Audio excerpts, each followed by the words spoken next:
Muy bien. Entonces, como decía, por eso notamos estas cosas formales, podemos tratar y, digamos, entonces, algunas cosas que debemos recordar importantes, digamos, son simplemente.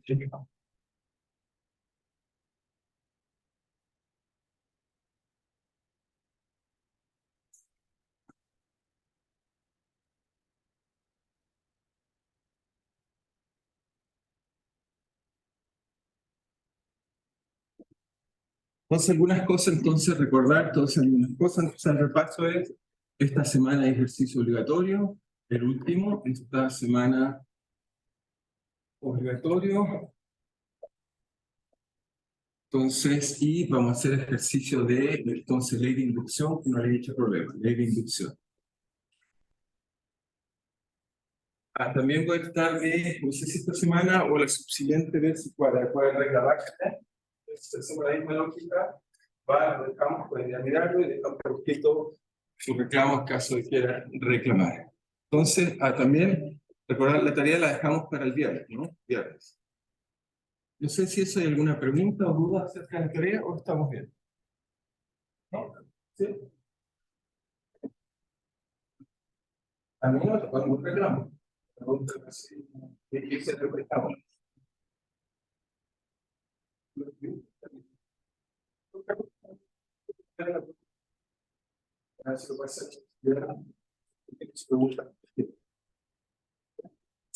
Entonces, no sé si hay alguna otra duda, si no podemos partir. ¿Okay? Entonces, ¿qué estamos viendo? Entonces, de repaso. Entonces, repaso, ¿qué cosas hemos estado discutiendo? Estábamos discutiendo un poco las consecuencias de las ecuaciones de Maxwell en el vacío. Maxwell en el vacío. Y no olvidar, sí, lo he colocado acá. Entonces, en la última clase puedo recuperar, la si vamos a hacer online, puede ser la de volverme una hora, digamos, simplemente horario, así que va a estar ahí. Entonces, las ecuaciones del vacío son simplemente que tenemos que el campo eléctrico, la emergencia del campo eléctrico es cero, no hay fuente de campo eléctrico, no hay fuente de campo magnético, y también vimos entonces que la ley de inducción digamos, Faraday es verdadera, es decir, el rotor puede tener un origen asociado a variaciones del campo magnético, es decir, por una fuerza electromotriz, simplemente las variaciones del campo eléctrico, y como vimos, Maxwell, su gran resultado fue que va a generalizar la ley de, entonces, en este caso, ley en este caso, ley de Ampère, simplemente hacer que el rotor del H o mu, aquí con mu cero, lo escribimos como J, y para que se refiera el proceso de continuidad, Maxwell entonces coloca la derivada del desplazamiento, y eso es igual aquí a colocar esta parte de acá.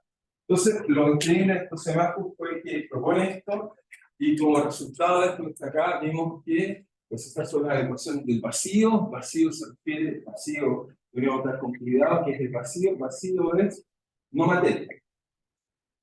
Pero no es la noción de vacío que tenemos nosotros en los terrenos. Cuando decimos vacío, lo que pensamos es que no hay nada. ¿Okay? Pero obviamente este concepto de vacío es distinto, un concepto de vacío en el sentido de no materia. ¿Ok? Sí. No hay materia, no hay corriente. Sí, no hay corriente, no hay corriente, ni densidad de carga. Vacío. Simplemente después que la ley de Ampère, digamos, y eso fue lo que realmente se lanzaron. ¿Sí? Entonces, el gran resultado es que vacío significa no materia, pero eso significa que no haya nada. Porque descubrimos que el vacío en realidad no existe, en el sentido de la nada en absoluto.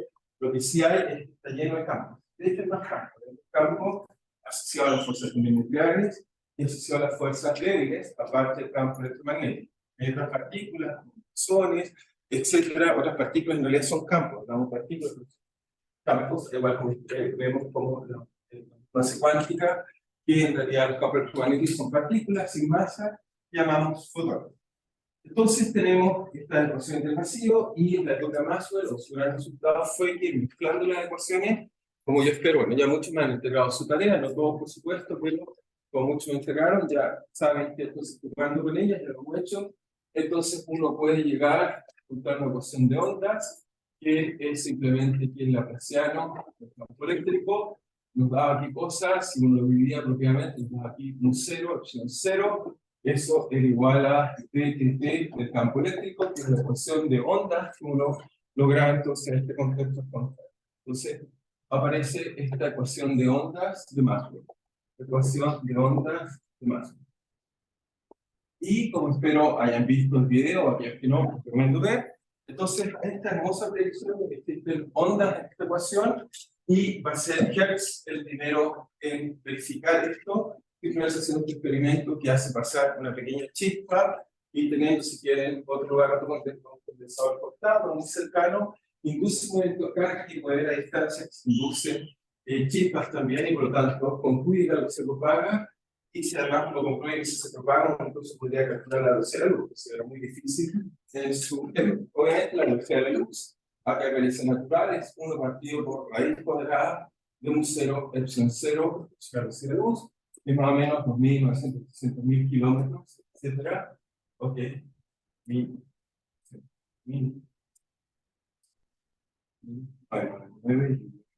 0 kilómetros por segundo.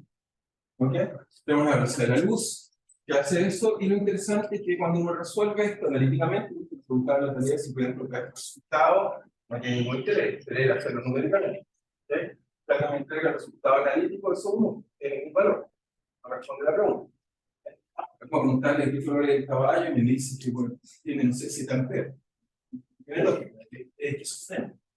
¿Ok? Es una respuesta sin responder lo que se le pregunta. Entonces siempre hay que recordar responder lo que uno pregunta.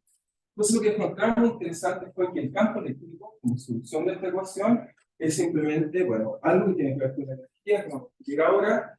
Entonces tiene que ver con una constante, podemos tener solución armónica, pueden ser seno o coseno, porque de omega t menos kz, y obviamente no puede buscar una fase, siempre coloco 0, que bueno, vamos a buscar el origen, es más fácil, pero obviamente eso tiene sentido. Y lo otro que uno descubre que el sistema de coordenadas, así, entonces se describe, obviamente, si hay campo eléctrico que varía en el tiempo, campo eléctrico en el tiempo, el campo magnético, y viceversa, y eso entonces, en un momento de las ecuaciones, encuentra que la intensidad está relacionada. Lo único malo está con la velocidad de la luz, quiere decir que la intensidad del campo magnético es muy pequeña comparada a la intensidad del campo eléctrico, porque está dividida por la velocidad de la luz, número que es. Entonces, nos queda 0, omega t, menos z más phi 0. Entonces, ¿qué es lo que aprende uno? Bueno, aprende varias cosas. Lo primero que uno aprende, entonces, con el tributario, uno aprende varias cosas de esto que está acá. Lo primero que uno aprende, bueno, que hay soluciones, ahí las representamos. Aquí está acá, nos dice que hizo una representación. Eso espero que todos hayan aprendido, es que siempre que uno ocupa un sistema de coordenadas, siempre uno puede escoger una dirección particular, que es la dirección de propagación, z, obviamente arbitraria, no es que z sea privilegiado, sino que vamos a escogerlo como aquella dirección en la cual se propaga la onda.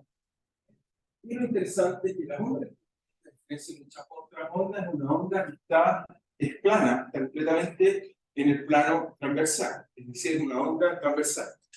Cuando estudiamos una ancho o ancho, de tipo acústica, tenemos transversales, o pueden ser longitudinales, terremotos, también. El caso de las ondas acústicas son longitudinales. Entonces, en este caso, lo que vemos es que el campo eléctrico está en esta dirección, así que si le damos bueno, también la dirección Y y X, obviamente arbitraria, siempre yo lo estoy definiendo, pero obviamente el campo eléctrico está en un plano, y el campo magnético está en el plano, está en la dirección ortogonal a la dirección de propagación. Es decir, que si uno grafica esto, por ejemplo, y graficamos el campo eléctrico, entonces la imagen que tenemos en una función sinusoidal es así, ¿ok? Es decir, que el campo eléctrico, si fijo el tiempo, sería así. Si fijo el tiempo, está así, tal como está en pantalla, aquí viendo en pantalla, el paso que tenemos ahí. Eso es el campo eléctrico, lo pongo en rojo. Y el campo magnético siempre es un campo ortogonal, tal que los nodos coinciden, así que el campo magnético es así. Uno es 0, otro es 0, están así, y entonces el campo magnético es, en este caso, es así. Es así. Ok, no sé si es claro para todos esta imagen, hay alguien que no la entienda. Obviamente eso es tomando una posición, lo que pasa de verdad en realidad son planos. Obviamente esta resolución, uno dice, en principio el campo eléctrico debiera ser función de X, de Y, de Z, debería ser función de T y parámetros. En este caso hay dos parámetros, uno asociado a la energía, otro asociado a la parametrización, de eso tiene la condición inicial, la condición del tiempo, y además vemos que nuestras soluciones tienen dos parámetros particulares importantes, que son K y omega, que obviamente tienen una relación. Una vez usamos la función de la ecuación de Maxwell, encontramos una relación. ¿Qué quiero decir con que es de X y Z? Es que en realidad la imagen que tenemos que tener, que en realidad esta solución es algo así como un plano, ¿ok? Un plano completo, donde en cada punto del plano colocan el campo eléctrico. Si lo explican el campo eléctrico, entonces el campo eléctrico sería así. Entonces en este caso el campo eléctrico iría en esta dirección, supongamos, así, en todo punto del espacio, para esta solución que les mostré, que se llama solución onda plana. En realidad nuestra solución onda plana, esto se llama onda plana. Hay más soluciones, de hecho voy a tratar de, si alcanzamos un día, pero voy a mostrar de cómo es realmente, por eso traje este ejemplo, cuando uno tiene una carga que se mueve y cómo es la solución. Es un poco más compleja, pero primero partamos con que es simple de entender. ¿Qué nos gustan las ondas planas? Obviamente es porque ya en esa época deberíamos saber Fourier, pero ya todos saben Fourier, y por lo tanto es una base de representación. Es decir, cualquier solución complicada la puedo descomponer en la superposición de ondas planas. Y por lo tanto estuve la solución onda plana, y eso es lo que hacemos. Cuando hacemos comunicaciones, etcétera, en realidad en nuestra cabeza estamos todo el tiempo, cualquier cosa, por complicada que sea, la serie de Fourier nos enseña que la podemos escribir como suma de funciones armónicas. Una ecuación es lineal, que dice que el principio de superposición es válido, y por lo tanto la suma de solución es solución. Por tanto, si alguien me da una solución tipo pulso o algo raro, siempre la puedo descomponer en superposición de funciones trigonométricas.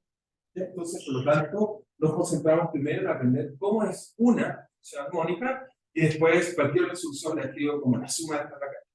¿Okay? Y ese es el secreto que tiene. Entonces, uno aprende primero bien una solución y no es porque digamos, es una solución simple de la ecuación de Maxwell.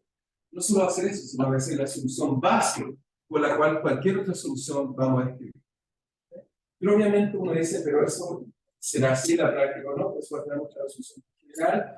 Pero obviamente es una solución estructural. Entonces uno tiene un plano que ocupa todo el espacio que tenemos esta onda que se está propagando, obviamente, y lo que hace es que cualquier punto del plano, si tomamos un punto del plano y definamos si queremos buscar negro para propagarlo, esa es la dirección de propagación.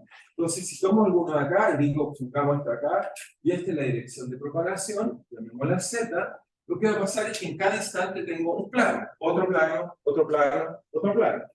¿Ok? Entonces, si miro en un plano posterior, voy a estar por acá, voy a estar encima de esto, otro plano y otro plano. Y uno dice, ¿cómo se relacionan esos planos?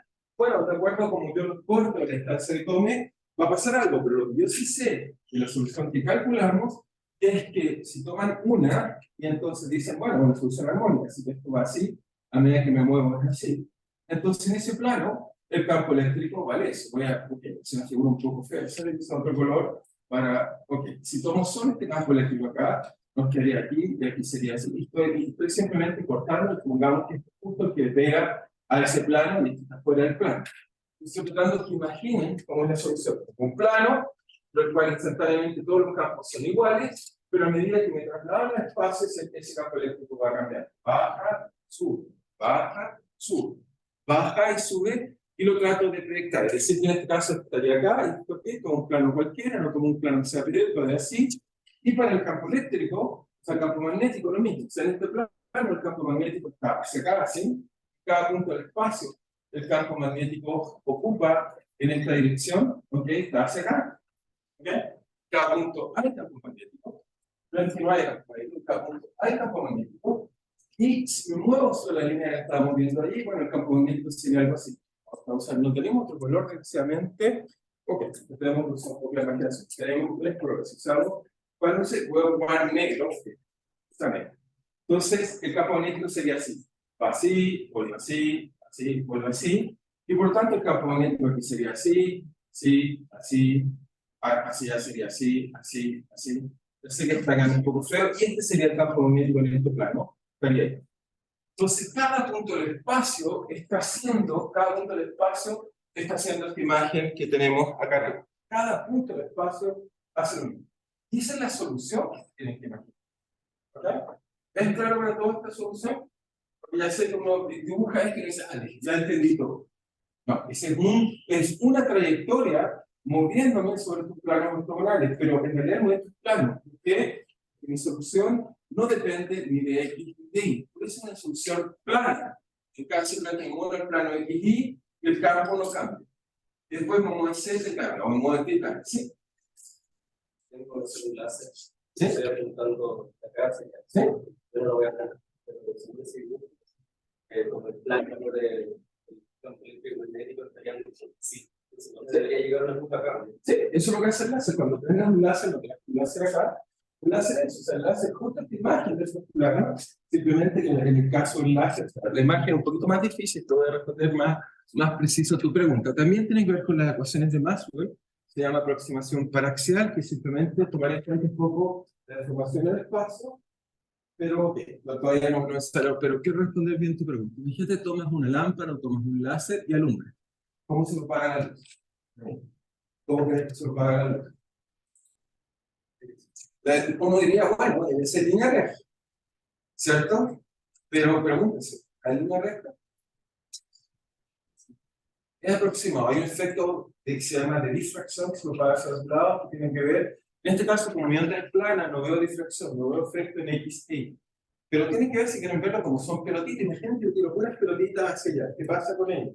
Si alguna fluctúa, le pega al lado, le pega al lado, y eso hace un efecto de propagación en la dirección lateral. Y eso es lo que ocurre. Yo prendo el láser, si aquí miden van a tener un tamaño, pero si miden lejos van a ver que va agrandando eso. O sea, si prenden un láser, y típicamente, no sé, están de modo esos láseres verdes, digamos, uno lo prende y a distancia, a ver que hace así una mancha cuando está lejos, pero en realidad va a ser algo pequeño. Entonces se va propagando, haciendo algo que llamamos difracción, que se va abriendo así, y ese efecto es que uno puede mostrarlo, es que la luz se va expandiendo con una especie gaussiana que va creciendo su cintura, así es lo que es la palabra técnica usada para escribir.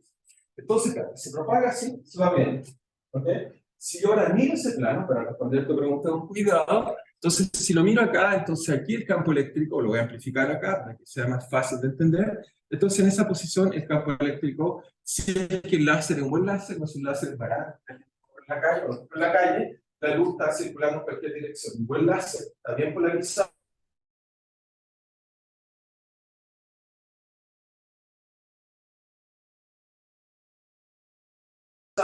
Y lo que hace es que la luz es son buenos láseres. Láseres baratos, semiconductores, como en la calle, típicamente los espejos son también hechos, es básicamente el efecto de que la luz empieza a girar en una dirección otra dirección, que es un fenómeno interesante, ¿eh? Pero trato de convencerlos que si compran un buen láser, lo que uno hace entonces es que el campo eléctrico en ese instante es así, en ese instante.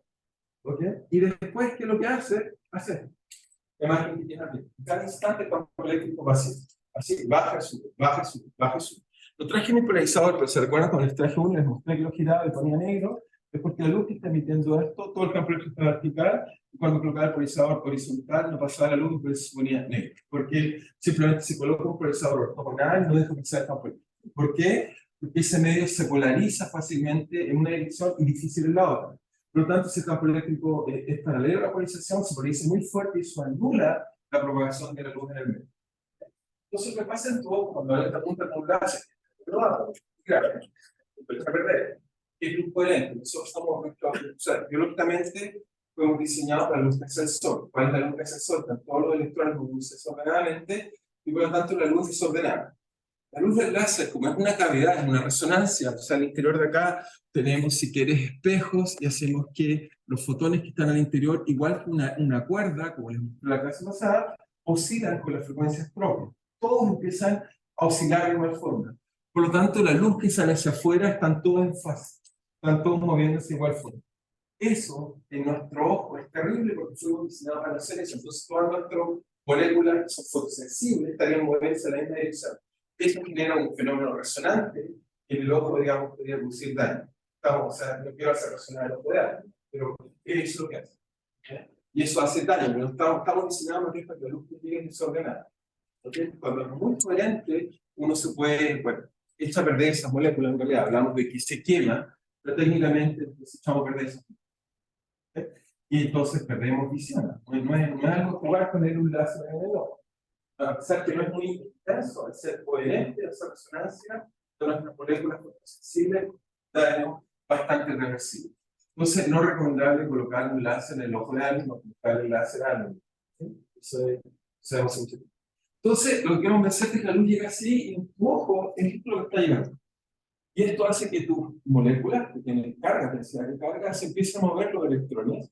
Eso hace que hayan señales, que hacen sinapsis en tu cabeza, y entonces tiene un montón de neuronas que entonces reinterpreta eso que observó y le hace sentido. Por ejemplo, veo al profesor, veo a mi compañera, mi cabeza así sucede. Y salvo que hagamos espejismo, cuando le cambiamos la dirección de los clases, es que tu cabeza falla. Cuando uno va a la carretera y dice, hay agua en la calle, cuando hace mucho calor y no hay agua, o uno ve imágenes, por ejemplo, que se reflejan en tu cabeza, que es capaz de pensar bien, e interpreta mal, pero después de pensar un poco, vuelve a hacer las cosas bien. De hecho, es conocido, no sé si saben, pero todos tenemos la vista al revés, y en los primeros días, o como 4 o 5 días, o 7 días, medio, en readaptar nuestra imagen e interpretar bien. Eso es lo que pasa realmente con la luz. Al revés, tener la imagen al revés. Le aseguro que se ocupan su lente para el día, después empieza a ver. Y no es que cambiaron el lente, su cabeza empezó de nuevo a procesar correctamente. Porque estamos todo el tiempo procesando, estamos todo el tiempo pensando. Esa es nuestra gran virtud, pensar. No pensáramos, no seríamos lo que somos. Ahora, ese efecto de distracción es propio viene de de la la ciencia. solución de esta ecuación. Tiene que ver cuando colocas dependencia en X y Y, viene de esta ecuación. Uno la resuelve a mostrar que ese fenómeno parte de la ecuación. ¿Okay? Simplemente por ahora supuse que la solución es tipo onda plana. ¿Está bien? ¿Estamos todos de acuerdo? ¿Sí? No sé si hay más dudas. Está claro el fenómeno. O sea, la luz es un fenómeno interesante y como les mostré, las ondas electromagnéticas, por supuesto, lo que llamamos luz, es un pedacito chiquitito, digamos, del espectro, pero no sé si acá está en ese pedacito muy pequeñito del espectro. Nosotros en realidad tenemos ondas electromagnéticas, simplemente nuestros ojos fueron diseñados para ver escalas nanométricas, y eso tiene que ver, ¿por qué? Porque las moléculas que tenemos son de estos tamaños, nanométricos. La estructura molecular orgánica la tenemos. Si fuéramos hechos de otra estructura orgánica, podríamos ver distinto, y esto, por ejemplo, nos permite después hacer diseño interesante, para tener cámaras infrarrojas o cámaras ultravioletas. De hecho, miramos el universo actualmente, porque estamos usando la telescopía basada en radares, y miramos el tipo de fenómenos, porque necesitamos hacer lentes grandes, por eso colocamos muchos telescopios para hacer redes, etc. Pero el espectro es muy largo, digamos, muy grande. Y obviamente lo usamos para muchas cosas, o sea, los rayos X, seguramente todos ya saben los rayos X. Lo primero que hacen es que sacan los metales, les miden un montón de cosas, les preguntan si tienen algún tipo de implante metálico, cosas así, por si acaso supongo. De hecho, algo lo interrogan a hacer el mayor. Salvo la persona no sea muy competente, pero lo tiene que jugar un poco y no se mete a mucha radiación. Obviamente la radiación genera también mutaciones en células que pueden ser un poco también negativas. ¿Sí? A veces también pueden ser positivas, baja probabilidad. Pero bueno, entonces lo que trato de convencer es que tenemos muchas ondas electromagnéticas y ¿de dónde vienen? Vienen de acá, de la parte que les dije que vamos a estudiar un poco la energía, pero vienen de la parte de estos dos parámetros que caracterizan la solución, que cuando usamos la ecuación de Maxwell, primero que nada uno muestra que solución, la ecuación es lineal, muy bien, por suerte era lineal, eso hace que podamos hacer muchos cálculos, hace que es muchas cosas para aprender la ecuación diferencial, se pueden usar, y la ecuación es lineal. Cuando la ecuación es no lineal, es un problema muy difícil, se podría ser no lineal, podríamos resolver muy pocas cosas. Pero como es lineal, se puede resolver mucho, y podemos aprender mucho, así que eso es muy bueno, porque tenemos la suerte, y la ecuación de Maxwell fueron no lineales, y no lineales, sino son problemas. Pero usando las ecuaciones de Maxwell, entonces uno encuentra varias cosas. Primero encuentra una relación entre la frecuencia de propagación y el número de ondas de propagación, que es esta relación que está en una relación que llamamos lineal de dispersión. ¿Por qué llamamos lineal? Porque esencialmente si uno grafica esto, entonces me da dos líneas rectas, me da que raíz cuadrada o me da que W igual a C por K, o más o menos C por K. Por lo tanto tengo dos rectas, es decir, que si calculo la frecuencia, calculo K, paga la línea recta. ¿Ok? Y uno dice, pero ¿por qué eso es útil? Porque eso, primero que nada, ¿qué es eso y por qué eso es útil? Entonces, lo primero, lo que uno aprende es que, bueno, como las soluciones son armónicas, si me paro en el lugar que me dé la gana y me traslado una longitud de onda, es decir, llego hasta acá, la solución es invariante. Es decir, no me doy cuenta, la solución no cambia, es la misma. Tiene esta simetría.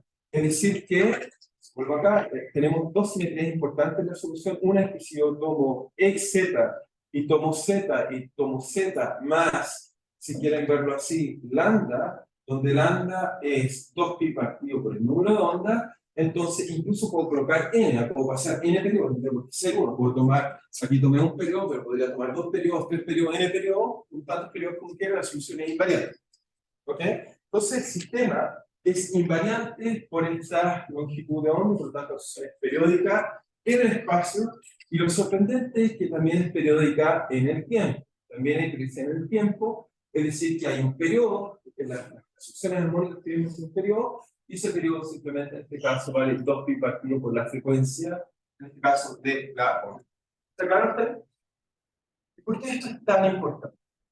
Ok, primero que nada me permite tomar todas estas soluciones y como les dije, como es una base, me permite entonces escribir toda la base simplemente está parametrizada por un único parámetro, no por dos, por uno.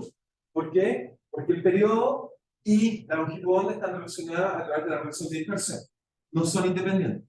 Por lo tanto, fíjense que en este gráfico que está arriba, el eje que está más abajo me permite caracterizarlo. O es, fíjense el primero que está ahí, el que está ahí me dice longitud de onda y me dice todas las longitudes, para distintas longitudes de onda, todas las ondas electromagnéticas se ocupan con una única velocidad. No cambia la velocidad.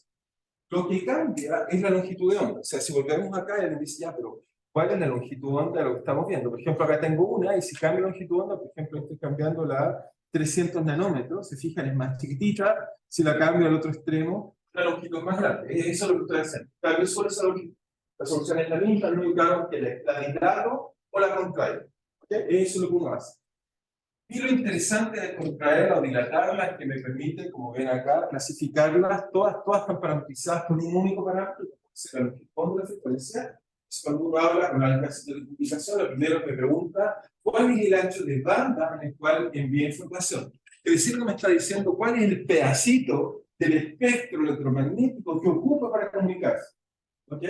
Y de hecho eso tiene un costo, o sea, cuando ocupan la radio, fíjense ustedes, cambian y dicen, ¿tú tienes 9 no sé cuánto? O la radio Universidad de Chile, no sé si saben cuál es, ¿se acuerdan la radio Universidad de Chile? No sé si pueden ser, ¿no? O sea, la radio Universidad de Chile. Ok, para ver si todos ocupan simplemente. Lo mismo la radio, lo que uno ocupa es la frecuencia. ¿Ok? Lo que uno cambia es simplemente la frecuencia. Y la parte FM o AM lo que hace es que uno modula o la amplitud, eso es AM. FM lo que uno modula cuando tiene señal en la frecuencia. Siempre hay superposición de cosas, pero bueno. Bueno, es que radio no funciona mal. Yo pienso que la radio es un sobreviviente, pero bueno, parece que Internet es más fuerte que la radio. Está muy bien. Pero entonces nos dice que esencialmente con longitud de onda frecuencia caracterizamos todo el efecto. Entonces si alguien me dice, no sé, estoy usando, no sé, ultravioleta o como ven ahí, VHF, que las señales que usamos por usar para la televisión en algún momento, entonces me dice cuál es la frecuencia, son gigahertz, o me dice cuál es la longitud de onda, que en ese caso es típicamente metros, de acuerdo con uno que usa. Y obviamente cualquier persona que haga comunicaciones, eso de ahí lo va a tener que entender muy bien. Y todo lo otro, por supuesto, cultura general, supongo que conocen el espectro. ¿Okay? ¿Es claro para toda esta imagen? ¿Sí? ¿No hay nadie que tenga dudas hasta ahí? Entonces, ¿por qué la relación de onda lineal es tan importante en nuestra vida cotidiana? Porque es importante, porque imagínense, cuando yo entonces quiero enviar una señal, yo me quiero comunicar con alguien, por ejemplo, a través de nuestro teléfono. Entonces, obviamente, yo le envío una señal armónica. Puedo decir, hola, se envío algo que eso se transforma en algún tipo de señal que, por ejemplo, el envolvente así. ¿Qué significa el envolvente? Es que si miro el campo eléctrico, entonces el campo eléctrico sería así, pero es más grande, chico, tiene distintas frecuencias, pero es algo así. Supongo que han visto cuando uno envía una señal, uno envía algo que se mueve rápidamente, a veces más rápido, a veces más lento. ¿Ok? Eso que está ahí, entonces, ¿qué es lo que uno hace técnicamente? Es que esto lo expreso, como ya les dije, Fourier, como serie Fourier, y por eso Fourier es tan importante, ¿saben? Fourier, series. Entonces, lo que hago es que simplemente esto lo transformo en la suma de muchas ondas con frecuencias distintas. Unas más grandes, unas más chiquititas, con frecuencias más rápidas, etcétera, y lo sumo. ¿Ok? ¿Estamos de acuerdo? Y sumamos muchas, por supuesto, son muchas las que sumamos. Así que transformamos eso en eso. Esa es la forma con que usamos y entendemos las cosas. Entonces, cualquier señal de lo que quieras, yo quiero entender cómo funciona mi corazón, lo que voy a hacer es transformar de Fourier y ver cómo es su espectro. Con eso puedo detectar si está bien o está mal. El corazón no es una función armónica, pero lo puedo descomponer, el pulso no es algo armónico, pero lo puedo descomponer en una señal armónica y eso me permite caracterizar. El uso de base, no es por jugar y decir, tengo muchas clases de profesor. No, es una forma muy inteligente de poder analizar la información y sacar información útil. Entonces, ¿qué me dice? Por ejemplo, esto me dice que esto tiene una cierta frecuencia, esto tiene otra frecuencia, y tengo otra frecuencia, y en realidad en Fourier lo que hacemos es que simplemente colocaríamos la frecuencia, aquí colocaríamos la amplitud, y aquí simplemente si tuviera esta señal, lo que haría es simplemente colocaríamos una cosa aquí que me dice cuál es el valor de la amplitud de esa frecuencia, y ya está. Y represento esto en series de Fourier. ¿Ok? Eso es lo que hacemos. ¿Y cuál es el interés de eso? ¿Cuál es el interés de hacer eso?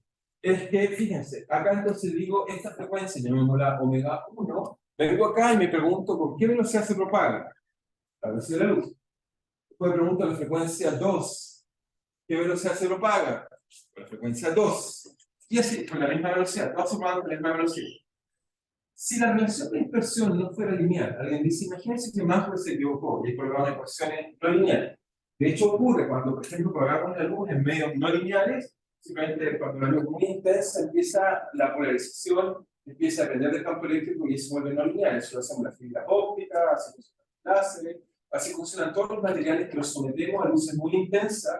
La respuesta, la magnetización y la polarización, que estamos ignorando en este caso, hacen que hayan respuestas no lineales, y en ese caso, si uno calcula la relación de dispersión, entonces uno encontraría relaciones que ya no son lineales, ya no encontraría que omega es proporcional a k, sino que uno encuentra una función, uno en general va a encontrar una función omega, función de k, y por ejemplo, si la graficara, sería así, porque supongamos que fuera una parábola solo para jugar, en algún lugar deja de ser lineal y se vuelve más bien parabólico. ¿Ok? Supongamos que esa sería la relación de dispersión.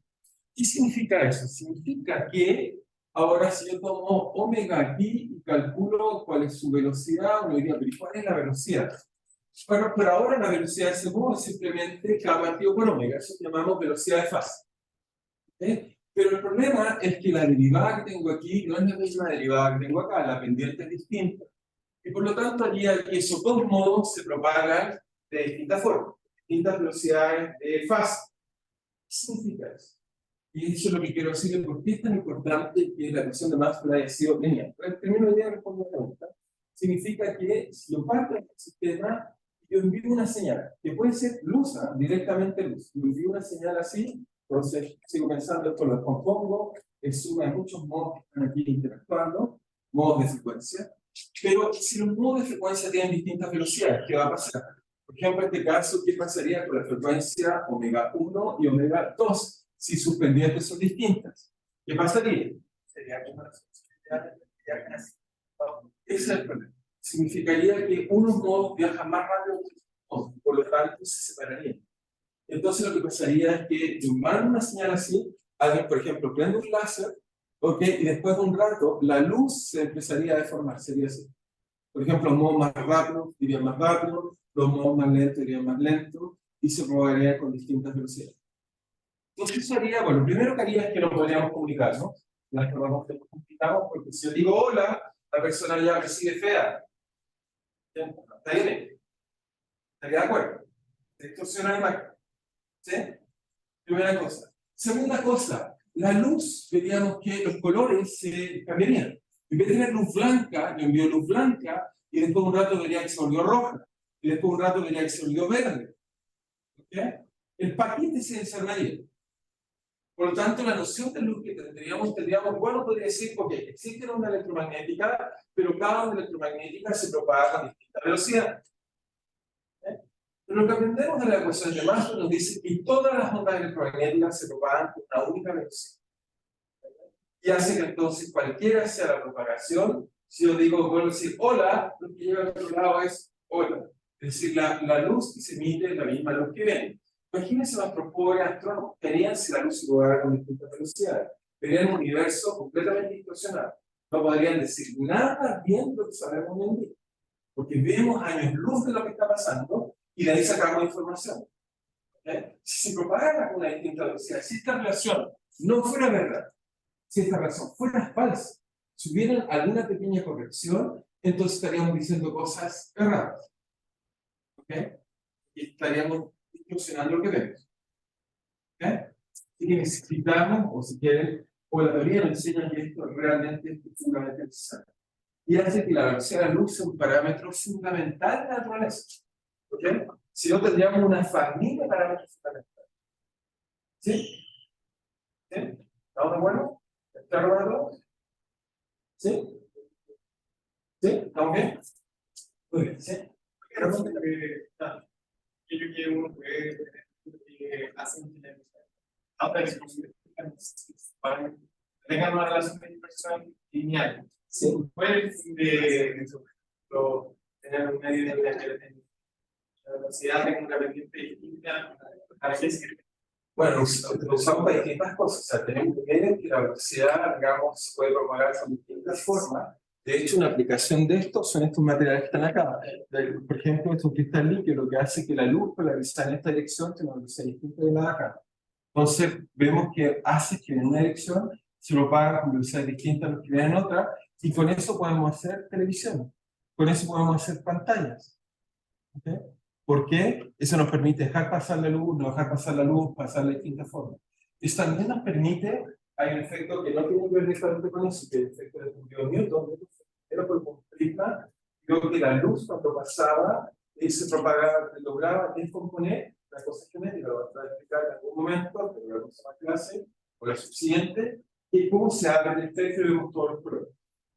Si no fuera normal, tenemos historias que se separan directamente. Eso lo podemos usar para distintas cosas. Casi la actividad óptica lo llamamos y lo usamos para estudiar distintas cosas. Variar cosas, etc. Jugar con la posibilidad de manipular siempre te permite hacer cosas. ¿Okay? Exactamente cuál va a depender de la creatividad de cada persona. Sí lo podemos hacer. ¿Okay? Sí, aquí está con un problema. O está claro. Sí, sí. Por el pedagógico. Sí. Está por sobre obviamente la relación de sí, entonces se le debe sumar la ecuación que representa esa. Imagínate que nos equivocamos, Mastro se equivocó y hay una corrección y viene un K muy pequeñito, pero viene un K. Pero mi pregunta como de esa corrección.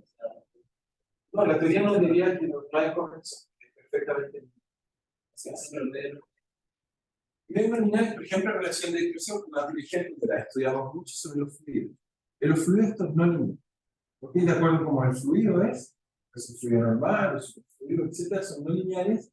Lo que pasa es que entonces cuando tú hablas, cuando tú haces una recuperación, se separan los modos y vemos cómo se propagan distintas cosas, generando, por ejemplo, fenómenos muy interesantes como los llamamos sonicones, que son ondas localizadas que concentran la energía. Por ejemplo, si en el océano en el centro lineal, nadie tiene problema de tsunami, nadie se asusta cada vez una onda gigante de la nada. ¿Okay? En el borde, debido a las condiciones de borde, hace que la relación de dispersión empieza a afectar algunas que son de tipo capilares, no gravitacionales, y hace que en el borde las ondas se calienten. Porque las olas pueden ser muy grandes en alta mar, varios metros, 10 metros, y nunca las van a ver romper. Sin embargo, en el borde, salvo que sean realmente ondas que llamamos ondas gigantescas, vemos que en el borde las ondas se rompen así y son divertidas. Una vez todos ustedes, o la mayoría, les gusta jugar con estas ondas, digamos, de pequeños. Ese mismo fenómeno podría ocurrir en alta mar cuando las ondas son muy grandes, por este efecto que deja de ser verdad esta presencia de los terminales, que hace que las ondas, en vez de todas una perturbación local, pero entonces si las ondas más de distintas frecuencias son más lentas, empiezan a acumularse. Y al acumularse hace que crezca la amplitud, y eso crecer la amplitud hace que la onda sea una onda gigante. De hecho, en el océano tenemos este tipo de ondas, ocurre en rara vez. La actividad de satélite rompen barcos. La encontramos en muchos lugares, rompen barcos sistemáticamente, la llamamos con distintos nombres, pero puedo buscar todo uno solo para jugar y responder a tu pregunta. La llamamos Fleetway, hay varios nombres distintos para llamar a estas ondas que le ocurren a los barcos, que al principio la gente no creía, pero son ondas muy, muy grandes que tienen la desgracia que a veces destruyen barcos, digamos, son ondas que ocurren así, pero en la mitad del océano, esa es la única desgracia. Los barcos típicamente los diseñamos para ondas de 12 metros, que son los más grandes que llegan a mar. Esta onda podría ser de 25 metros. Y cuando ocurre eso, imagínate un barco con la mitad o bueno, no va a girar. Imaginen barcos que son, que se han sido quebrados, digamos, por ejemplo, ese de ahí, una buena imagen que ilustra, digamos, cómo, digamos, fue roto por una ola. Lo mismo que pasa que al borde, si no es surfear, no surfea bien, lo agarra la ola y le pega, el golpe es fuerte. Es mucho más. Y ese fenómeno ocurre solo que la relación de dispersión es no lineal. Hasta la universidad que le ocurren fenómenos que son interesantes. Aquí lo mismo podemos hacer con la luz, con las fibras ópticas que usamos para comunicarnos cuando la luz es muy intensa, o cuando la luz es muy intensa y de cualquiera, lo que empieza a aparecer, pero requiere luces de intensidad enorme, para la intensidad de esta moneda. Bien, ¿estamos claros en una línea del estado de mano? ¿No? ¿Estamos bien? Okay. Seguimos entonces. Entonces, teníamos esta parte de A. Creo que si queríamos quizás tomar un pequeño recreo y seguimos, tomamos 5 minutos y seguimos para. Entonces, lo que vamos a ver antes de empezar el recreo es, vamos primero a preguntarnos cómo son las ondas de un medio eléctrico y después nos vamos a preguntar cómo son las ondas de un medio conductor. Y si tenemos suerte, vamos a poder entonces a explicar soluciones que no sean armónicas. Va a ser interesante, vamos a ver las exponenciales de energía que nos explican por primera vez cómo funciona el luz después del recreo del ciclo. Entonces, tomamos 5 minutos si están quieren ir al baño, lo que quieran.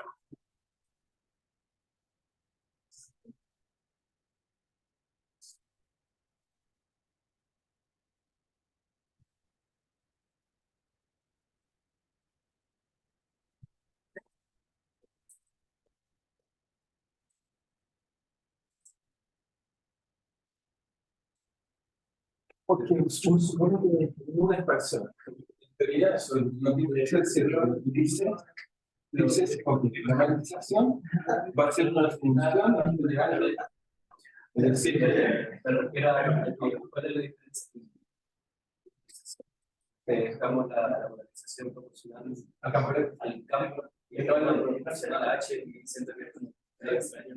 Esto todo tiene que ver con que en el caso de la flexibilidad de la ecuación tiene que ver con el campo eléctrico y la magnetización de parábolas versus distintos lugares. O sea, tenemos para el campo eléctrico, esta es nuestra ley básica, digamos, de el fuente de un campo eléctrico, ¿cierto? O sea, un campo eléctrico es la fuente básica del campo eléctrico. Pero la fuente básica del campo magnético no es la divergencia del rotor.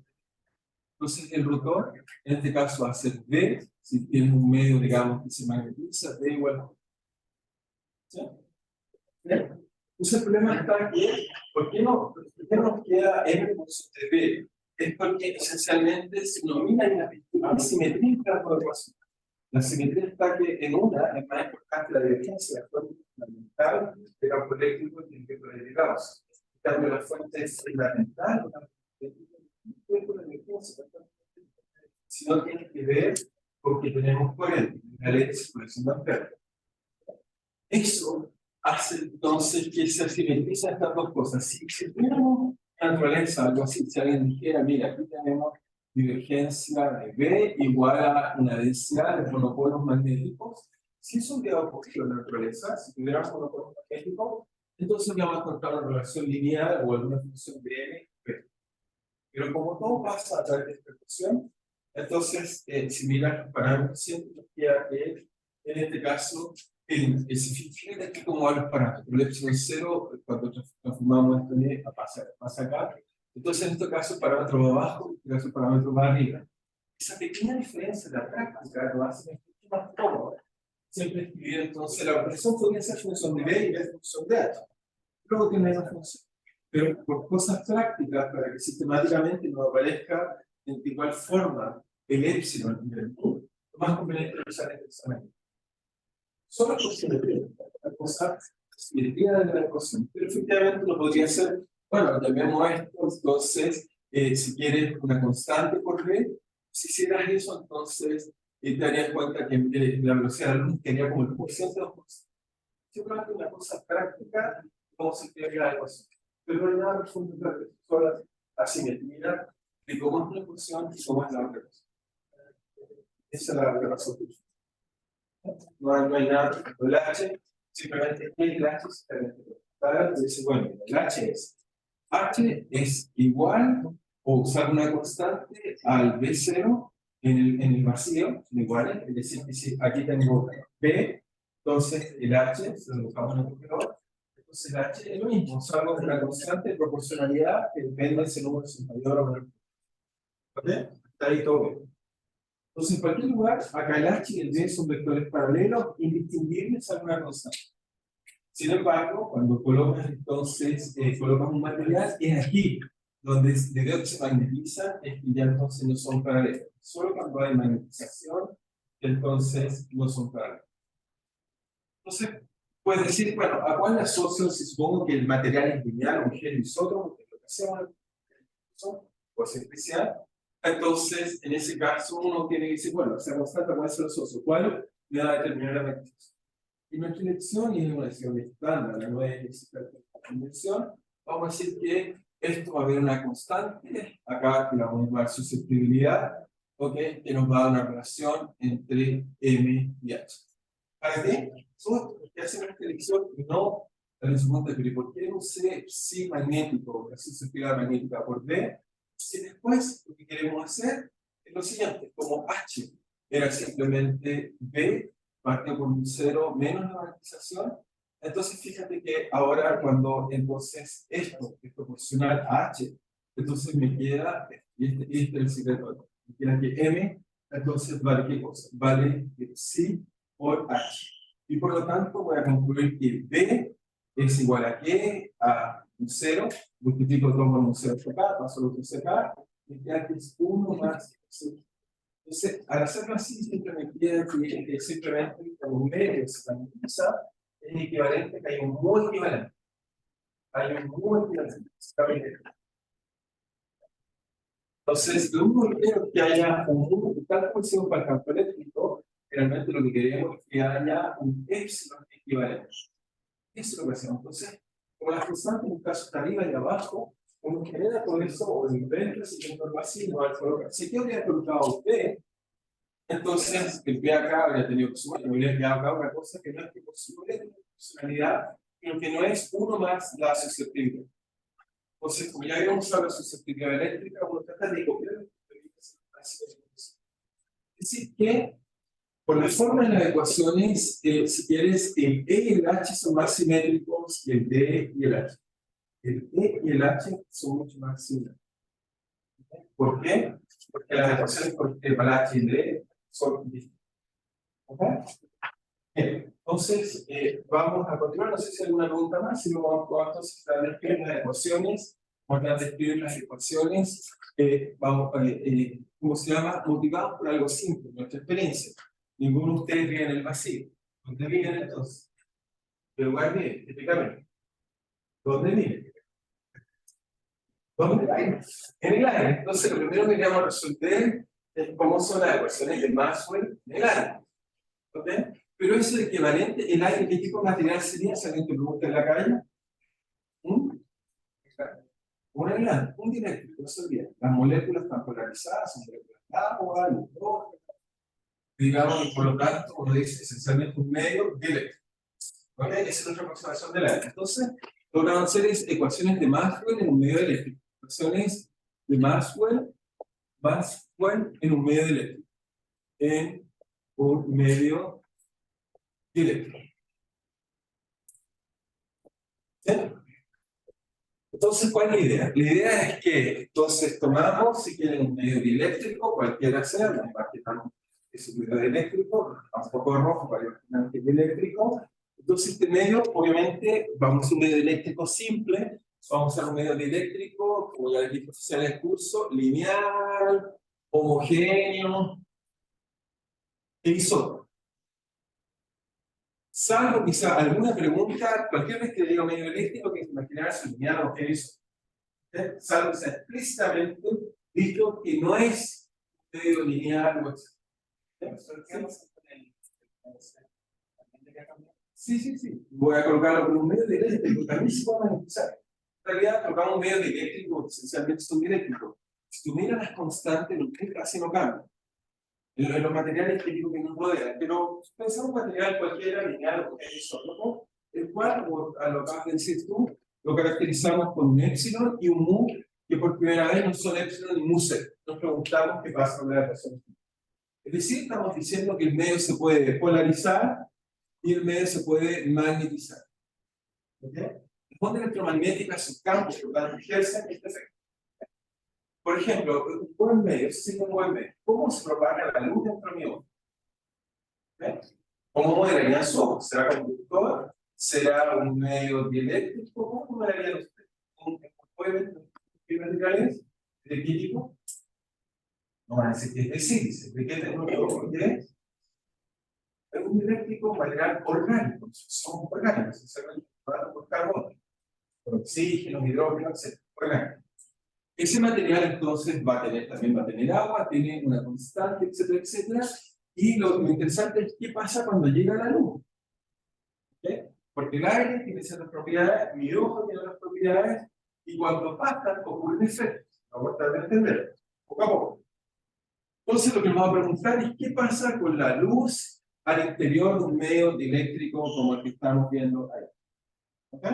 Es un poco la pregunta que queremos hacer. ¿Está bien? Entonces una idea, bueno, fácil, lo que hay que hacer es escribir las ecuaciones de Maxwell en ese medio dieléctrico y ese medio, si quieren, magnetizable, lineal y homogéneo, y de nuevo tratar de preguntarnos qué es lo que pasa. ¿Okay? No tiene nada más profundo que eso. Entonces uno diría ecuaciones de Maxwell. Entonces, ecuación de Maxwell respectiva.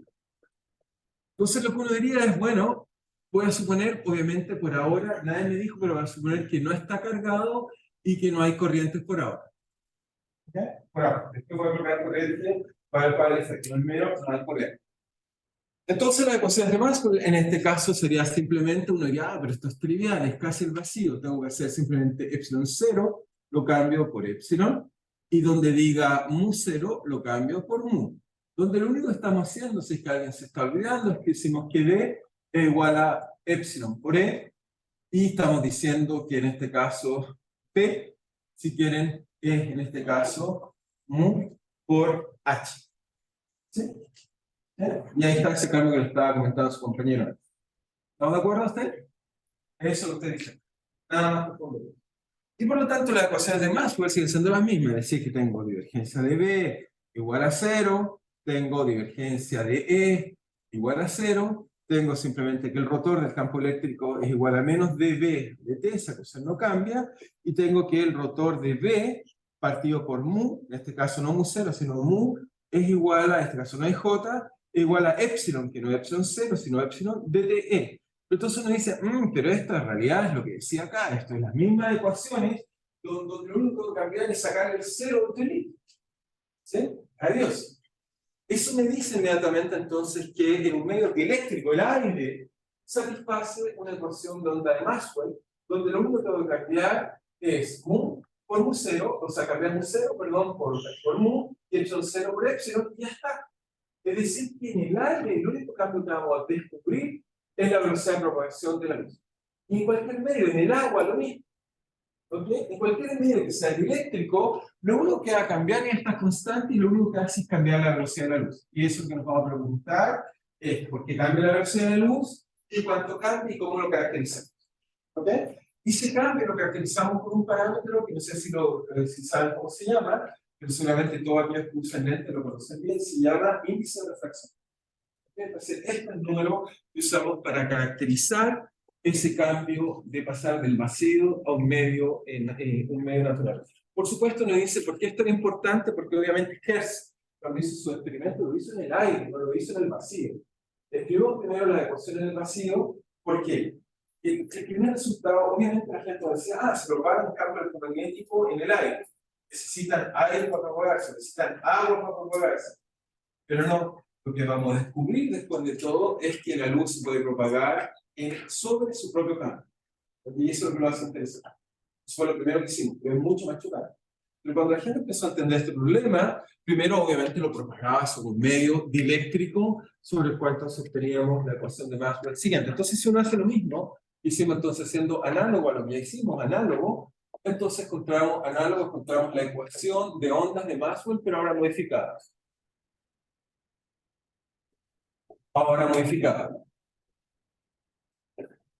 ¿Y cómo se modifica? Bueno, simple, simplemente nos queda dT igual campo eléctrico. Acá hay una constante que antes era simplemente 1 partido por mu0, ahora llamamos mu, por epsilon, de epsilon 0, y aquí nos tenía Laplaciano de E. Así que hasta ahí nos queda todo igual, salud ahí. Lo único que cambió fue eso. Trivial. Y por lo tanto nos dice que la velocidad de propagación en este medio dieléctrico vale 1 partido por raíz cuadrada. Eso tiene dimensiones de velocidad, no olvidar longitud partido por tiempo, dimensión de velocidad, mu0, o que tiene dimensiones de mu por epsilon.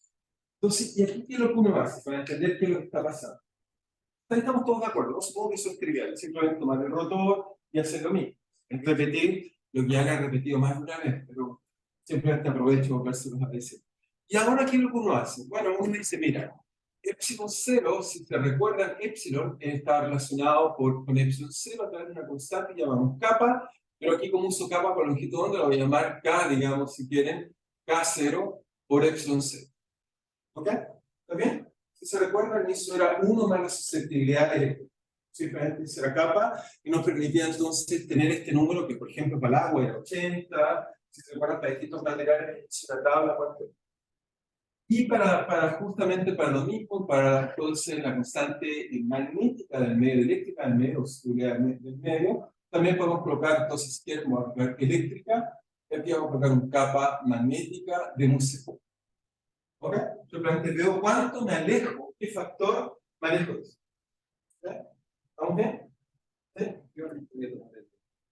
Este acá era positivo, este era 1 más, entonces la susceptibilidad eléctrica, que eso era positivo, se recuerda el modelo que hice, y esto era 1 más la susceptibilidad magnética, pero esto dependía si el material era diamagnético, paramagnético, en el caso paramagnético era positivo, pero en el caso diamagnético puede ser negativo. ¿Okay? Entonces, este número puede cambiar. ¿Podría cambiar el negativo positivo? No, no. ¿Te recuerdas cómo era el 60%? Recuerda, será preguntas de examen de interrogación en caso extremo.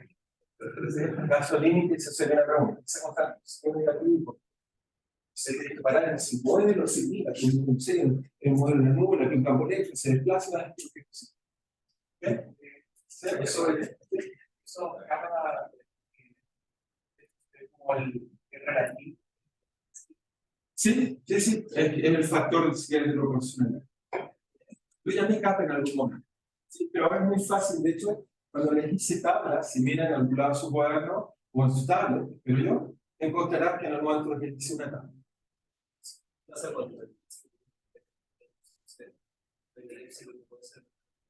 Pasa, y su material es muy interesante, ¿no? De hecho, o sea, uno dice, pero este número será siempre positivo. Te puedo decir, pero esto está muy de moda hace como unos 15 años.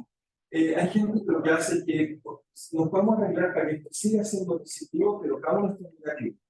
Y le llamamos metamateriales. Son materiales raros que estamos estudiando, donde, por ejemplo, la ley de Snell no es correcta. O sea, ya no me he enseñado la ley de Snell, pero voy a aprovechar de adelantar un poco a explicarles esto, que dado que hace la pregunta, me parece muy interesante.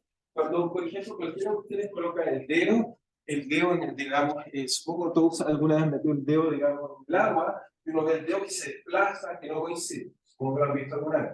Y me dice, uy, me corté el dedo. Son más pequeños, ¿no? Sí, como que es ¿no? Y dice, entonces me meten el dedo al agua, y el dedo de la cosa. Quiero responder. No pueden decir, no sé, me parecería horrible. ¿No? Todo el esfuerzo que hacemos para que piensen, digamos, digan, no, no sé nada. ¿Qué dirían cuando pasa eso? Cuando meten el dedo al agua y se despacha, ¿cómo piensan cuando era pequeño? No tienen esa fascinación de entender el fenómeno. Cuando eran niños o se veían en la piscina y se tiraban, a veces te pegaban, pues calcularon mal. Eso suele pasar porque uno no entiende bien el índice de reflexión. Pero el dedo costado nunca se sabe la pregunta que le pasaba a su dedo. Sonaba, uy, me enojé. No sé. No. Una bombilla. Ok, también una bombilla es una buena idea. Pero ese fenómeno, por aquí lo debo tener, simplemente estoy tratando de buscar dónde está. Ok, esto está acá. Debe estar acá. Siempre se lo aprovecho de mostrar un segundo para divertirnos con eso. Tiene que ver con la refracción. Veamos qué es lo que hace eso. Simplemente aquí echan agua. Simplemente aquí lo que hay. Bueno, los vidrios conocemos más de Babilonia. Eso es lo que pasa. Primero, eso es lo extraño que pasa cuando uno hace un haz. El haz no sigue una línea recta. ¿Okay? El haz no continúa una línea recta y es porque en un medio se propaga el aire y después no se propaga en el agua. Y pasa algo raro cuando se propaga en el agua. Entonces, ese efecto cuando pasa en el agua es que lo mismo nos pasa que si uno colocara el dedo se le ha hecho esto. O la bombilla, como usted dice, etcétera, uno está tan acostumbrado ya no lo piensa, pero supongo cuando uno es niño, lo que por primera vez uno se sorprende. Porque se gusta más. O uno lo descubre tirándose piquete y se pega. Eso es lo primero que uno le pasa. Calcula mal la profundidad. ¿Sí? Eso es por lo que había explicado varias veces atrás, que por ejemplo, la compañía está certificada. Así que lo voy a demostrar analíticamente. Pero déjame una respuesta que le doy a los niños. Le pregunto a un niño, ¿por qué pasa eso? Eso lo explicaría un niño. Un niño le puede decir, mira, es una ecuación de Maxwell. Ese niño le diría, no, eso no sabe nada. Pero sí se lo puede explicar a un niño. Pero sí se lo puede explicar a un niño si no sabe ecuación de Maxwell. Le muestro la explicación para un niño sin ecuaciones de Maxwell. Entonces, déjenme ver si estaba acá la explicación, digamos, para niños sin ecuaciones de Maxwell. Ok, aquí está la explicación para niños. Voy a colocar sonido en eso. Es bonito el sonido. Voy a cortar acá un segundo. No,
Si no, nos quedamos sin ok,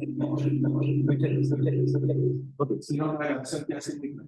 Gracias por recordar. Bueno. Ok, entonces, ¿qué es lo que aprendemos de acá? De acá aprendemos entonces que la velocidad vale. Pero entonces, si la velocidad vale esto, fíjense entonces cuánto vale. Vale 1 partido por raíz cuadrada de que esto se transforma en K magnético, este K eléctrico, y esto se transforma en un 0 partido por epsilon 0. Esta parte de acá la conocemos, esa parte de acá nos da que C' la velocidad de propagación de la onda en este medio dieléctrico es simplemente la velocidad de la luz. ¿Por qué? Porque este pedacito de acá es la velocidad de la luz.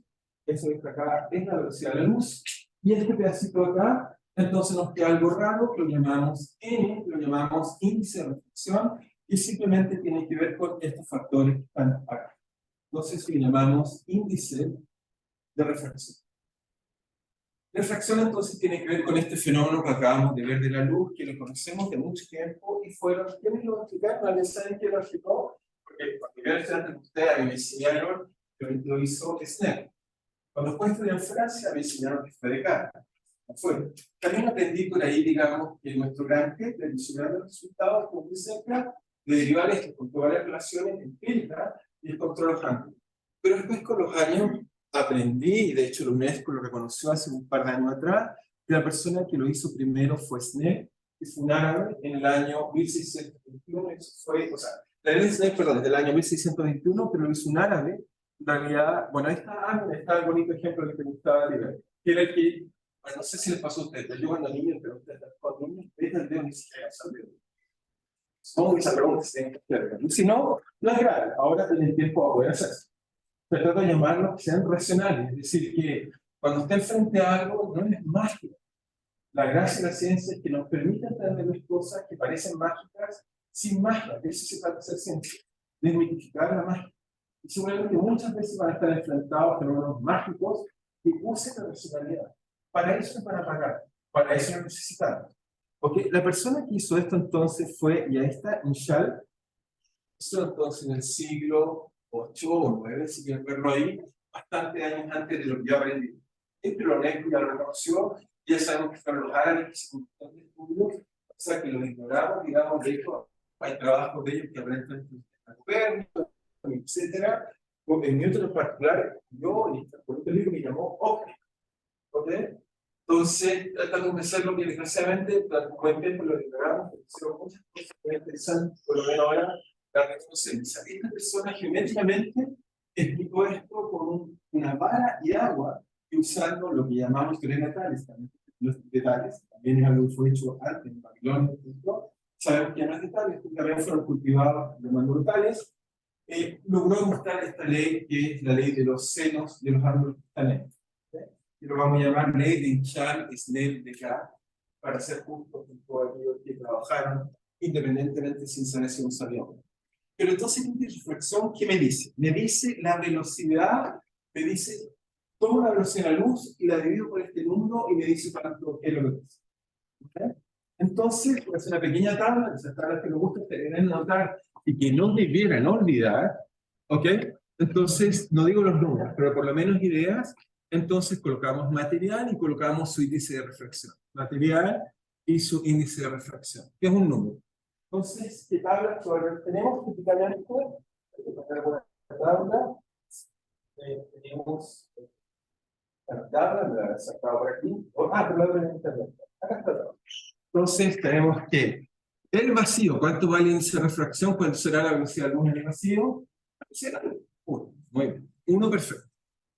Obviamente es difícil de medir, pero lo medimos con el aire. ¿Cómo será el aire? ¿Cómo piensan que es el aire? Muy bien, muy bien. Es 1.00029. Eso quiere decir que el aire, a pesar de tener no afecta mucho la propagación de la luz. Ahora me dice, ¿pero qué dije afectar? Esto me dice que este número es mayor que 1. Si este número es mayor... perdón, no les dije que no estaba con tu respuesta. Ahora voy a los metamateriales. Perdón, se me olvidó. Entonces, esto me dice que la velocidad de la luz en general va a ser menor. Pero ¿qué pasa con los metamateriales? Ahora quiero ir a tu respuesta. Estos son los materiales normales, todos los que aprendimos de pequeño a vivir y a entender. Los metamateriales, como tienen algunas constantes negativas, tienen unas cosas sorprendentes. Cuando llega la luz acá, en vez de salir hacia allá, la luz sale hacia acá. Y entonces, actualmente lo llamamos metamateriales porque no existen materiales en la naturaleza. Le llamamos, los materiales normales, le llamamos al ciclo lado derecho y ahora le llamamos lado izquierdo. Es una definición, son nombres más para definir. Entonces tenemos materiales donde las leyes ópticas funcionan completamente distintas. Hasta la realidad, lo único que podemos hacer esto lo hacemos con microondas, no lo hacemos con materiales usuales, solo lo hacemos con materiales porque lo fabricamos nosotros. En la naturaleza no hay metamateriales así, metamateriales. Entonces, pero sí podemos hacer antenas, cosas así, eso lo pasamos haciendo y actualmente hace como 15 años, por ejemplo, aquí tienen, por ejemplo, cosas así. ¿Y cuál es la gracia? Por ejemplo, alguien dice, ¿de qué sirve? Bueno, los metamateriales nos sirven como las leyes de la luz son distintas, podemos hacer la capa de Harry Potter. ¿Qué quiere decir eso? Podemos hacer materiales que parezcan ser invisibles. Las leyes usuales hacen que la luz se deforme y sabemos detectarlo bien. Si tenemos leyes que hacen esto, entonces, por ejemplo, un observador que está acá, imagínense un observador normal. Aquí, por ejemplo, yo coloco, no sé, un avión de guerra. Quiero, no sé, atacar un país. Hago un avión de guerra. La persona acá me vería hasta el aire, cualquier cosa, me detecta y coloca su ojo acá, y me dice, ah, ahí está el avión y ahí me dispara. Pero si la hace esto, entonces mi ojo, si lo vuelvo a colocar por acá, pienso que está en otro lugar. Me equivoco. Eso es lo que hacemos. Lo hacemos con... Pero acá, aquí está un poco la idea, porque lo sabemos hacer para cierta longitud de onda, no para todas. Si lo hiciéramos para todas, sería perfectamente invisible, como la capa de Harry Potter. No veríamos nada. Pero aquí hay ilustraciones, simplemente ilustrar qué pasaría con eso. Y mi idea es, bueno, había una esfera mejor. Voy a volver, no sé si está amada, pero no importa. Vuelvo, si no, vuelvo hacia atrás. Bueno, acá está la esfera. La idea es que, usando este tipo de leyes, por ejemplo, le coloco un objeto circular y antes después lo hace de luz tan igual, y por lo tanto no sé que hay una esfera. Y dice la gracia, y uno dice, ¿pero para qué puede servir eso? ¿Alguien lo usará? Sí, lo usamos para aviones de guerra. Y ese es el problema mayor que tenemos en particular, por ejemplo, con estos aviones americanos, con los radares, que estaba justo ante la imagen, para verlo, porque ahí está. La gracia es estos aviones que, vamos a decir, la F-19 o algo así, son estos aviones que ocupan de un bombardero, que tiene una forma como triangular. El gran problema que tenemos de ellos es que los radares no los ven. ¿Okay? Porque ocupan superficies con metamateriales que tienen este tipo de propiedades y por lo tanto son invisibles para los radares. Y si son invisibles para los radares, ¿cómo los detecto? ¿Cómo les disparo? ¿Okay? Y eso es un problema actual. ¿Okay? Lo hacemos, obviamente uno puede pensar que pueden ser útiles para hacer otras cosas, puede ser para encriptar cosas, etc. Pero efectivamente los podemos usar para, como las leyes de la óptica son distintas, los ópticos me refiero a los rayos electromagnéticos, entonces podemos hacer aplicaciones distintas. En particular, este militar, que puede gustar a uno o no, pero lo usamos. Eso hacemos hoy en día gracias a la posibilidad de usar metamateriales. ¿Y cómo son los metamateriales? Son simplemente materiales que, aquí hay un ejemplo, esto está en escala más o menos usual. Si uno mira, son láminas donde uno ve, son toda especie de circuitos, que a veces cuando pasa luz hay inducción, pero la forma que tiene uno se la arregla para que sean redes, o sea, en vez de ser átomos que tienen circuitos cerrados, casi no tienen cerrados. Y eso no tenerlo cerrado nos permite cambiar los índices de refracción particular, que sea alguno negativo y lo positivo y el otro apropiado o dos negativo. Y eso hace que tengamos una óptica muy estable. Así que eso lo hacemos únicamente. De hecho, bueno, no tiene estas propiedades tan bonitas, pero alguna vez se ha preguntado por qué son tan bonitos por estar abajo, colores así. Si uno los mira, pasa de colores rojos, a verdes, etc. ¿No? Trabajo bonito. Eso, si uno los mira bien, es porque si uno mira en la superficie, tienen estructuras regulares y hacen que sean metamateriales naturales. Todos han visto escarabajo bonito o colestérico, por a ver si cuánto escarabajo colestérico, simplemente por jugar, por mostrarles si es que esto. Me preguntas por qué tienes colores bonitos. Yo lo puedo mostrar, eso también tiene aplicación, se puede montar, me gustaría comprar, no sé, un coach, y me lo coloco acá y traer colores de todas formas. Vea, sabiendo que lo vendería perfectamente como una bolera y cambiar de color. Pensé, pero eso es algo más acuerdo. ¿Qué es usar color de una bolera que no cambia de color? Es aburrido. ¿Ok? La imaginación de eso se trata de hacer negocio, cosas así. Eso lo podemos hacer con superficies que sean metamateriales. ¿Okay? Son metamateriales, la respuesta en que la luz va a depender del ángulo que tomen. Y hay, bueno, en la naturaleza tenemos cosas que hacen este tipo de cosas en forma natural, y podemos mostrar, si uno mira la superficie, si uno lo mira con un microscopio tipo SEM, un microscopio electrónico, descubrimiento y estructura periódica que hace exactamente electricidad, que hace exactamente lo que hacemos con los metamateriales de forma artificial. Ahora uno dice, ¿por qué la naturaleza hizo que estos tengan esto? Uno puede decir para que sea más bonito, más feo, puede ser. Porque hay alguna ventaja evolutiva que lo hace ser más interesante. ¿Okay? Eso ocurre espontáneamente, pero trato de convencerlo, podemos entender por qué es así. ¿Okay? Y por qué son bonitas. Si no son feas, con cuidado. Son bonitas, pueden ser bonitas. Bueno, es subjetivo eso, pero sí. ¿Ok? Pero es subjetivo. Ok, ahora sí creo que respondí tu pregunta. La había dejado antes. ¿Está bien? Pero les recomiendo busquen metamateriales, muy bonitos, el desarrollo nos permite hacer cosas entretenidas, entrar en metamateriales, en la mucho más bonita o un auto. De hecho, hay gente que trata de hacer pinturas y colgando materiales en esta superficie, las tenemos.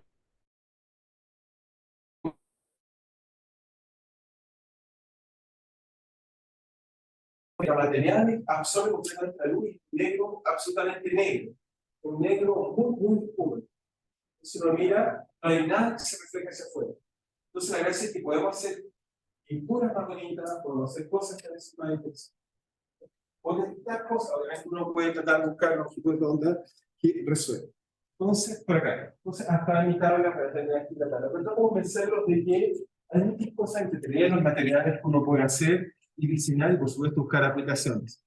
Agua. Ok, ¿cómo será el agua? Entonces, esto me dice que la velocidad del agua es casi igual a la velocidad del aire. Pero en el agua, si en el agua cuando coloco mi dedo ocurrían todas esas cosas raras, entonces seguramente el agua debe ser extraña, ¿no? No debe ser tan normal, digamos, cuál es su índice de refracción. ¿Cuánto creen que es del agua?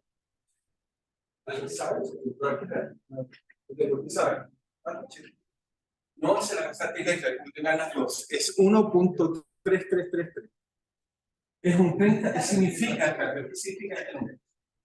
que es un 30% más. O sea, si miren cuando coloquen el dedo, la distorsión no es la mitad, es del orden de un 30%. Tienen que ver que la velocidad de la luz se propaga 30 veces, o sea, un 30% más lenta que en el aire. Esa es la razón por la cual vemos toda esa distorsión. ¿Sí? Así que vemos eso. En el vidrio, dado que muchos ocupan lentes, ¿será peor o mejor que el agua? ¿Qué se imagina? Más polarizada, la menos polarizada. ¿Qué más densa? Ok, entonces sería más o menos. Si tuvieras que apostar. Trataba de hacer la ocurrencia institucional. Más grande, 2.45. Es más grande. Es más polarizable. ¿Sabes que el agua está hecha de moléculas claras? Y de hecho tiene estructuras sólidas. Entonces la luz lo atraviesa y la velocidad de la luz casi disminuye a la mitad cuando atraviesa un vidrio. Eso es lo que nos está diciendo. Entonces, ¿cuál coloqué? Bueno, algo que sea más interesante, un diamante. Algo que parece ser que a mucha gente le gusta. ¿Sí? ¿Cuántos se imaginan que un diamante es un índice de refracción? Por eso es caro. Es mucho más lento. La velocidad de luz se pone mucho más lento que la mitad, así que es interesante. ¿Okay? Eso hace que tenga, bueno, si uno lo pule bien, por supuesto, bonito, lo hace que tenga efectos ópticos muy interesantes. Eso va a ser atractivo. ¿Okay? No es porque uno dice, ¿por qué un diamante atractivo? La gente, no sé, a veces hace cosas horribles por conseguir diamante. Es porque tiene propiedades ópticas interesantes. Esa es la pregunta del fondo de la ciencia. Si quiere tener un índice de refracción, la parte de vidrio, lo que pasa es que es delgado el espesor, si colocamos un vidrio más gordo, lo que tenemos. Pero está, de hecho, no sé, bueno, la mayoría tiene plástico, también tiene esa refracción, pero si colocas vidrio, tendrías que la luz 100%. ¿Okay? O sea, lo verías por la curvatura y por el arco. 100%. Hay más efecto de refracción en el vidrio, es decir, ¿qué es lo que está pasando en esa imagen que está ahí? Para responder bien tu pregunta, es que en realidad, si colocas el vidrio y el agua y después el aire, o sea, por ejemplo, ¿qué es lo que está pasando ahí? Entonces tengo vidrio, agua, aire. Entonces, ¿qué le pasa a la luz? De verdad, ¿qué es lo que le pasa a la luz?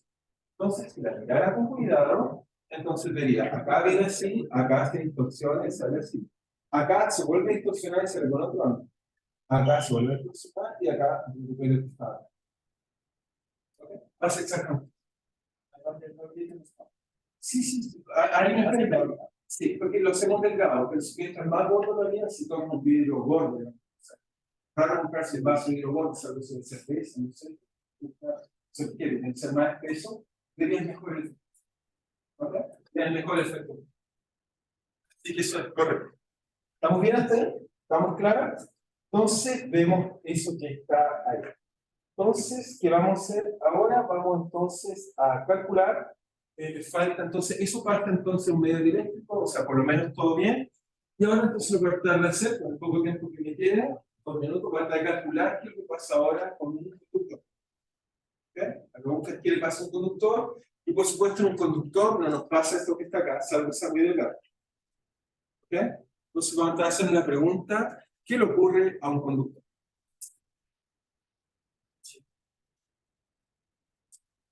Entonces, un conductor.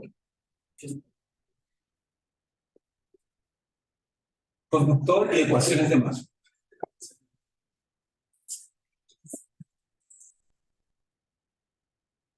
Entonces, en este caso de esta casa, si quieren verlo así, colgamos un conductor cualquiera, un metal, por ejemplo. Y entonces, ¿qué es lo que hace distinto un conductor eléctrico? Es que tenemos una constante de conductividad. Entonces colocamos un G. Ahora, los conductores también son materiales en general. Ese es el conductor ideal. Los conductores también se pueden polarizar un poco y también pueden magnetizarse un poco. Así que voy a colocarle G, epsilon y mu. Es un material real. ¿Okay? No existen ni los dieléctricos perfectos, ni los conductores perfectos. En general, cualquier material tiene todas las constantes que tiene que tener. Y simplemente que el G es suficientemente relevante. ¿Sí? ¿Tiene carga lisa? No, voy a suponer que no tiene carga libre, pero puede suponer que sí pueden haber cargas de conducción, es decir, puede haber una corriente, o que lo que va a ocurrir, la energía del campo eléctrico, cuando un gas, electrones, sí puede haber, o sea, puede estar neutros, pero sí puede generar corriente. Eso. Bueno, entonces puedo suponer, como dice bien, o puedo suponer que sí puede haber un J, pero Rho sí va a suponer que es cero, Rho libre es cero. ¿Estamos bien? ¿Por qué quiero hacer eso? Vamos a ver si me alcanza. No me alcanza, pero voy a explicar el resultado que quiero hacer. El resultado es para que motivarlos y puedan venir aquí que quieran después. Pero por lo menos para motivarlos un poco. Entonces, pues, de todas maneras, voy a hacer algo profundo. Que obviamente, incluso esas partes ya no las voy a evaluar, porque son muy complejas, pero les voy a enseñar cómo, quería explicar hoy día cómo funciona. Si por jueves, se lo puedo decir.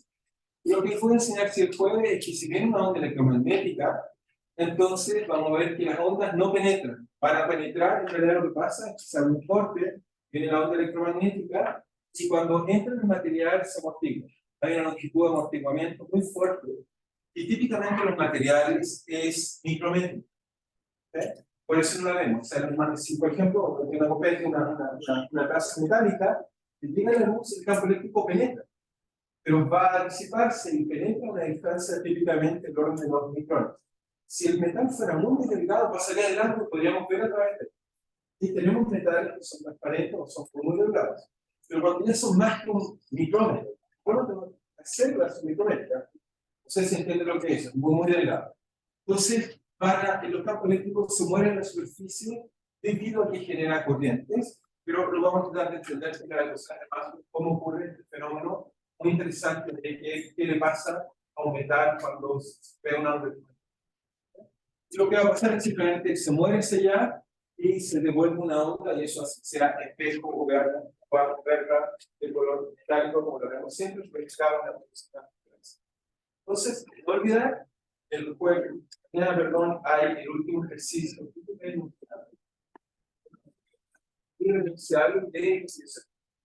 Que son importantes.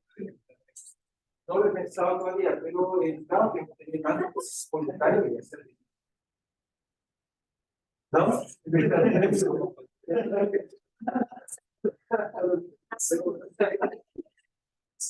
Ya saben, pregunta no vale. Yo solamente un ejercicio con eso no. Fue el único de todos tenemos Y la única que no funcionaba.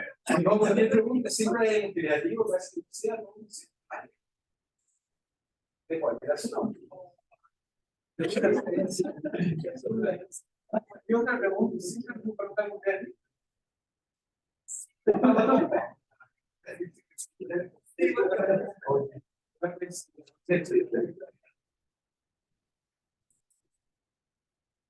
Pregunta, tira, porque se pregunta, ¿sí?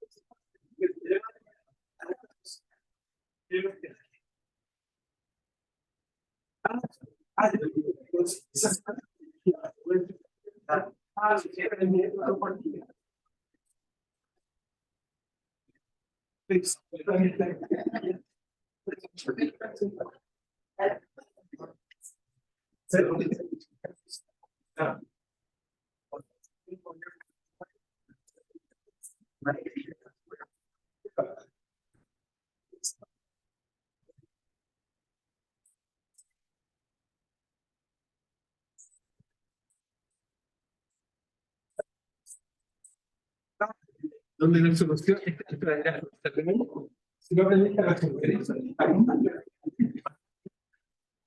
no recuerdas. Ok, eso es un oscilador forzado. ¿Sí? Significa que tienes que buscar soluciones así. Busca soluciones Q igual a Q0 seno de la frecuencia que está forzando. O si quieres lo puedes escribir en variable compleja, y es aún más fácil. Y uno va a encontrar que, llama esto Q0, uno va a encontrar que Q como función de la frecuencia es la resonancia. ¿No sé? Eso fue lo que aprendiste cuando aprendiste la resonancia. Pero seguro que lo ves en mecánica o en producción física. Esa resonancia. Y por ejemplo, se aumenta mucho esa frecuencia. Se produce acá, se hace muy grande, incluso puede ser así. Eso es una resonancia. Eso es un oscilador, frecuencia, oscilación. Eso es. Sobreamortiguado. Sí, es un oscilador que tiene un amortiguador y está forzado. Eso sí que debería ser, eso es mecánico. ¿Sí? Sí. Ya. Mecánico. Sí. En la tarea lo que quiero que hagan es que, bueno, no sabía que no sabían simular, eso me llamó la atención. Porque los algoritmos son diferentes. Pero yo les doy bastante libertad que busquen, no, en realidad los que no sepan, que busquen cómo es, pero lo que yo quiero en mi atención, y me gustaría mucho es, por ejemplo, tomar, no sé, un cubo, ¿ok? O sea, que lo pudieran, digamos, discretizar, escriben, digamos, las ecuaciones más discretas, colocan condiciones de orden periódica y dan una condición inicial, porque por simplicidad sinusoidal en todo el espacio, y la solución debería mostrarles que eso es global. Eso es lo que yo esperaría que dieran los Una solución de es una solución de posibilidades parciales, pero en este caso es un poco más difícil porque es tridimensional. estoy programando la matriz igual no es. No, está bien, pero las matrices, dado que tienes un laplaciano, esos son matrices triagonales, tampoco que sea tan terrible. Es en cada punto, me acuerdo con mis vecinos, porque esto lo tomas como algo así como EI en I más 1 menos 2 veces EI más EI menos 1. Y entonces, ¿por qué una matriz triangular? Que son estas matrices par. Casi todos los algoritmos tipo MATLAB, Python, están optimizados para hacer eso. O sea, uno las coloca, pueden usar cualquier plataforma, o sea, desde, no sé, MATLAB, Python, o lo que quieran y listo. Si lo que quiero es que vean que el fenómeno, y chequear un poco, es el simular, eso es un poco importante en la vida. O sea, digo, no por este problema, sino cualquier problema que tenga, uno debiera saber simular. La parte de onda plana, porque aquí estaríamos viendo no, solamente una onda, pero ¿cómo lo podríamos hacer como para hacer que haya como distintos tipos de ondas que se extiendan? Acá, no hay que hacer resolver en una dimensión, eso es un error. La idea es resolverlo en un plan, en mostrar que cada punto de plan. Lo tengo en 3D. Ok, El problema es, según lo que entiendo, onda plana sería como mostrar que a lo largo, por ejemplo, el campo eléctrico a lo largo del eje X también se sigue propagando y no es solo una onda. Podemos mostrar que en el plano entero, o sea, si haces una perturbación cualquiera, vas a ver una onda complicada, es muy difícil. Pero la idea es que muestres que si preparas el sistema de una condición inicial, todo el plano arriba y pones algo sinusoidal, eso se debería estar propagando todo el tiempo así. Ah, ya. Todo el tiempo así. Por una condición de orden periódica, si vas a tener rebote, va a ser muy complicado. Claro. ¿Sí? ¿Sí? ¿Está bien? Sí, gracias, profe. También estamos- Bueno, aprende simular. Es que aprende, ¿sí? Y el reporte lo que tienes que hacer es colocar, tomé la ecuación, la describí de tal forma, colocar una foto de tu código, si existe lo que sea, ahora mismo, y muestras una imagen de tu resultado, y sacas conclusiones, ¿sí? De dónde estuvo pagan, o mi código es malo, se muere, no sé, coloca lo que quieras. ¿Sí? Si no tiene nada malo equivocarse, pero lo importante es intentar hacerlo. O sea, obviamente, eso es mujer. llegar a un gráfico 3D que- Ojalá. Incluso como puedes subir la animación. Pues, por ejemplo, si tú ves que no haces un video y puedes subir la tarea, mira la animación, eso la ¿Puedo? No, porque si colocas corriente vas a tener animación. No interesa. No coloques corriente. Más difícil. ¿Sí? Es un poquito más difícil. No es mucho más difícil, pero es un poco más difícil.